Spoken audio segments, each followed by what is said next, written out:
NCERT में भी देखा हुआ है और मैंने भी अपने पुराने लेक्चर में आपको बताया है कि टिपिकल मेमेलियन सेल जो होता है उसका जो डीएनए होता है, अगर डिप्लॉयड सेल की बात करें तो कितना होता है, दैट इज़ अगर टिपिकल मेमेलियन सेल की बात करें तो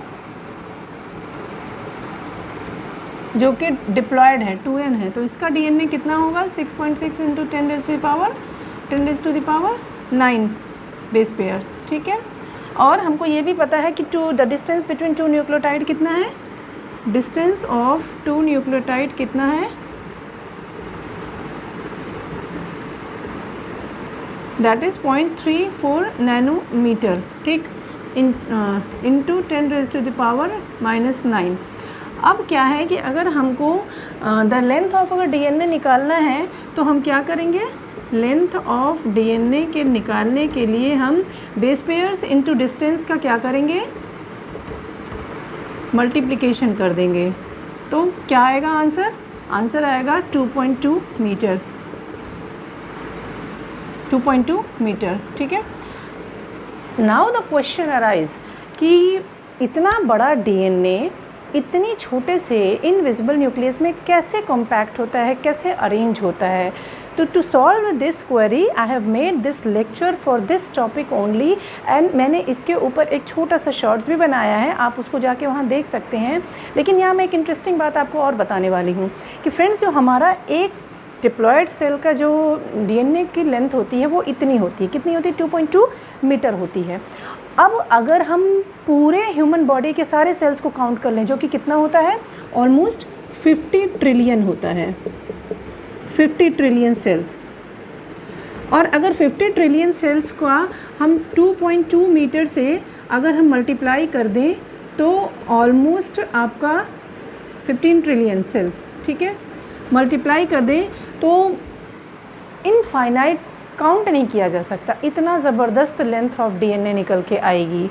तो वो जो डीएनए की लेंथ आएगी वो कितनी आएगी, मोटा मोटा अगर हम लगा लें 150 ट्रिलियन आएगी, मोटा मोटा अगर हम बात कर रहे हैं तो। ठीक है, तो 150 ट्रिलियन मीटर डीएनए को बनाने के लिए अगर हम ये सोच सकते हैं कि अगर हम अर्थ से सन की दूरी को मेजर करें तो वो कितनी है, अर्थ से सन का डिस्टेंस कितना है, 150 बिलियन है।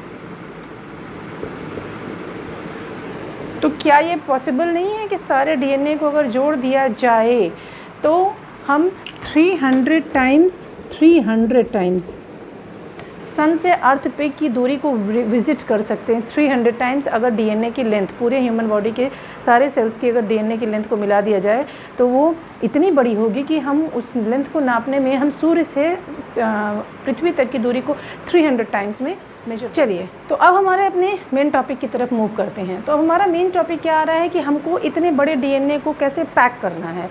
तो पैक करने का कुछ नहीं, सीधा सा एक तरीका होता है कि डीएनए को हमारे न्यूक्लियस के अंदर कॉम्पैक्ट करने के लिए कुछ एक इम्पॉर्टेंट प्रोटीन्स रिस्पॉन्सिबल होते हैं, जिसको हम क्या कहते हैं, हिस्टोन्स प्रोटीन्स कहते हैं।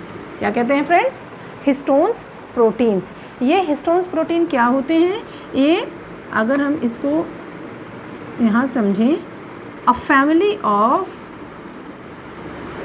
Proteins consisting of H1, H2A, H2B, H3 and H4। 5 different types के प्रोटीन्स होते हैं हमारे हिस्टोन्स की इस पूरी फैमिली में, और ये सारे के सारे प्रोटीन मिलकर डीएनए को अपने चारों तरफ रैप कराते हैं। तो wrapping of the DNA on the histones proteins together form a structure that is called as the nucleosome. क्या कहलाता है, न्यूक्लियोसोम।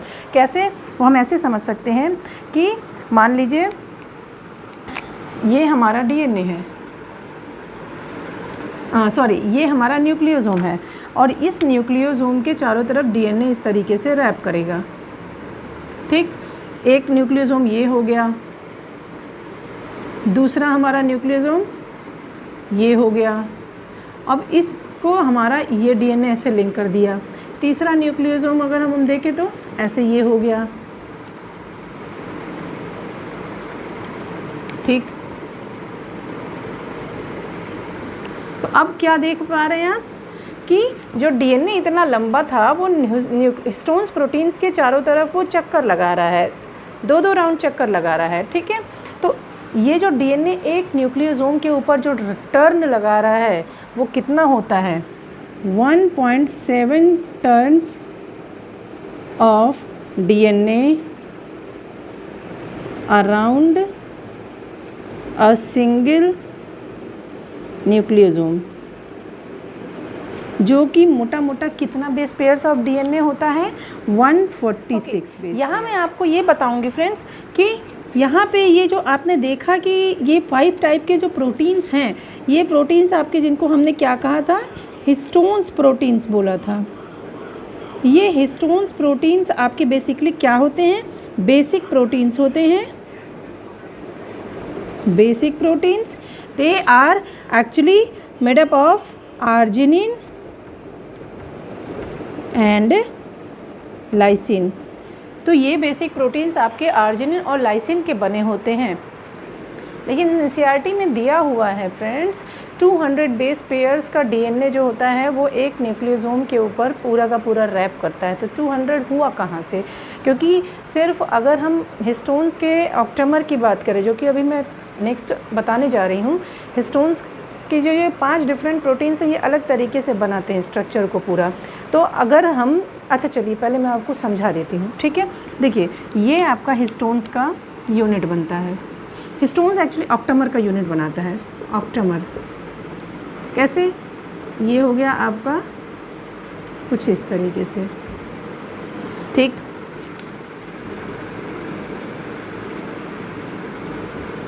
ऐसे तो अब आपका H2A, H2B, H3, H4, ठीक। ये आपका हिस्टोन्स का ऑक्टेमर बन गया।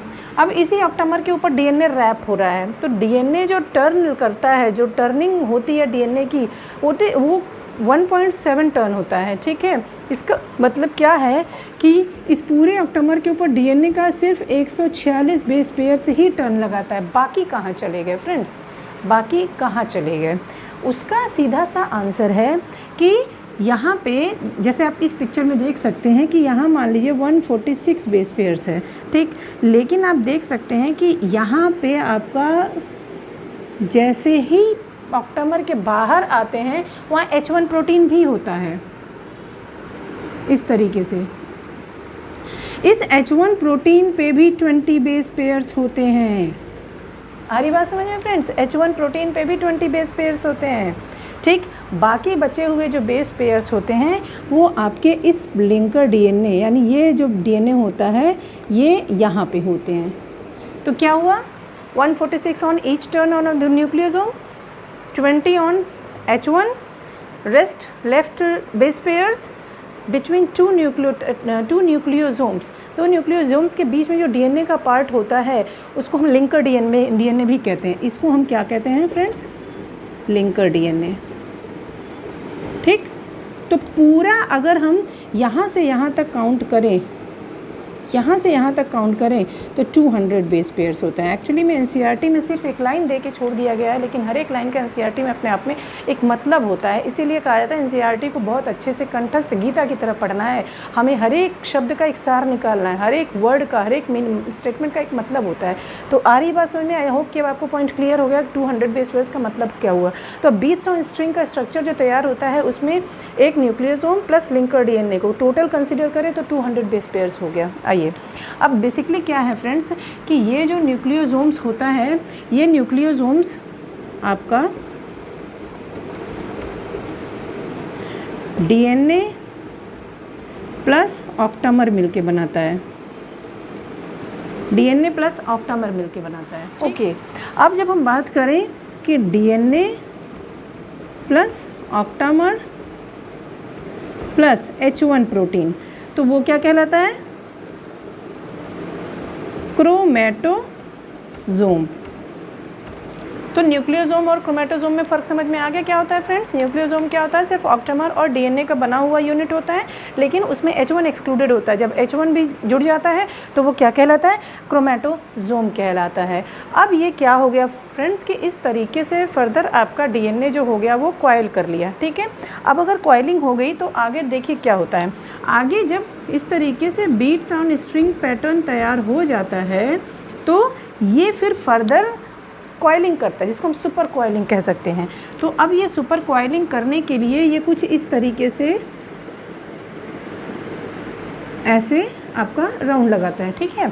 तो ये जो कॉइलिंग का मेज़रमेंट है यहाँ पे ये चीज़, ठीक है, इसमें आपका 6 न्यूक्लियोसोम्स आते हैं। 6 न्यूक्लियोसोम्स इस टर्न पे, जो टर्न बनता है कॉइलिंग का, उस पे 6 न्यूक्लियोसोम्स पर टर्न होते हैं, पर टर्न। और जिसकी जो मेज़रमेंट होती है वो 30 नैनोमीटर होती है। कितनी हो गई? बहुत इंपॉर्टेंट लाइन है, यहाँ से क्वेश्चन बहुत ज़्यादा आ सकता है। उम्मीद पूरी है आने की फ्रेंड्स। क्या बताया मैंने? जब ये बीट्स ऑन स्ट्रिंग स्ट्रक्चर आपका फर्दर कॉइलिंग, सुपर कॉइलिंग करता है तो जो टर्न लगाता है, एक टर्न में 6 न्यूक्लियोसोम्स होते हैं और हर एक टर्न की जो लेंथ होती है वो कितनी होती है? 30 नैनोमीटर, ठीक है। इस तरीके से आपकी फर्दर कॉइलिंग होती जाती है। तो लाइक दिस, ऐसे, ठीक है। अब ये आपका एक पूरा का पूरा इस तरीके से जो स्ट्रक्चर तैयार हुआ, इसको हमने क्या कहा? क्रोमेटिन फाइबर कहा, ठीक है। क्या कहा हमने? Chromatin fibre. यानी कि अब आपका न्यूक्लियोसोम जो इस तरीके के स्ट्रक्चर बना रहा है उसको हमने क्रोमेटिन फाइबर कहा। अभी भी डीएनए इतना बड़ा है कि इनविजिबल सेल में नहीं आएगा। फर्दर फिर क्या होगा फ्रेंड्स? नोट करने वाली बात है। Then there occurs formation. अब जब सुपर क्रोमेटिन फाइबर्स हो गया, तैयार हो गया, तो उसके बाद नहीं, यहाँ समझने के पहले एक पॉइंट थोड़ा सा एरर है, मैं पहले बताना चाहूँगी कि मान लीजिए ये 2 आपका डीएनए है, ठीक है। इस तरीके से 3 डीएनए है, न्यूक्लियोसोम है। ये न्यूक्लियोसोम के ऊपर आपके इस तरीके से फॉर्म हो गए क्या? Nucleosome, like this. तो हमने क्या देखा कि कुछ बेसिक हिस्टोन प्रोटीन्स थे, ठीक है। बेसिक हिस्टोन प्रोटीन्स के साथ समझने वाली बात यह क्या है कि कुछ यहाँ पे नॉन हिस्टोन्स प्रोटीन्स भी होते हैं फ्रेंड्स, इस जगह पे, ठीक है।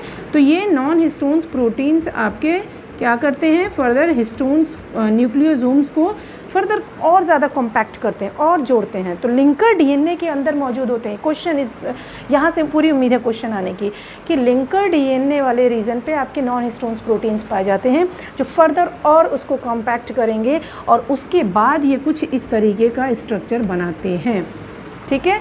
और ये फर्दर क्रोमेटिन फाइबर बनता है और ये क्रोमेटिन फाइबर आपका और सुपर कॉइलिंग करेगा और सुपर कॉइलिंग करके और ज़्यादा ये कुछ इस तरीके से, ठीक है।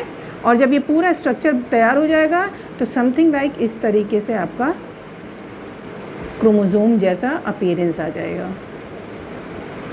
ठीक। तो this is all about how the packaging of DNA occurs in the eukaryotic cell. लेकिन जबकि प्रोकैरियोटिक सेल्स की बात किया जाए तो वहाँ आपका एक तो डीएनए की लेंथ छोटी होती है, क्रोमोसोम एक ही होता है और वहाँ इस किसी भी तरीके के आपके कुछ बेसिक प्रोटीन्स, हिस्टोन प्रोटीन्स नहीं पाए जाते हैं। तो इस तरीके का वहाँ पे कोई भी पैकेजिंग का वहाँ पे ऐसा नहीं होता जैसा कि यूकैरियोटिक सेल्स में होता है। तो फ्रेंड्स, आई होप कि ये पूरा कंसेप्ट आपको क्लियर हो गया होगा। Still you feel any doubt, please do write in my comment box, and for more detail about all the related topics, please subscribe my channel, and till then, goodbye.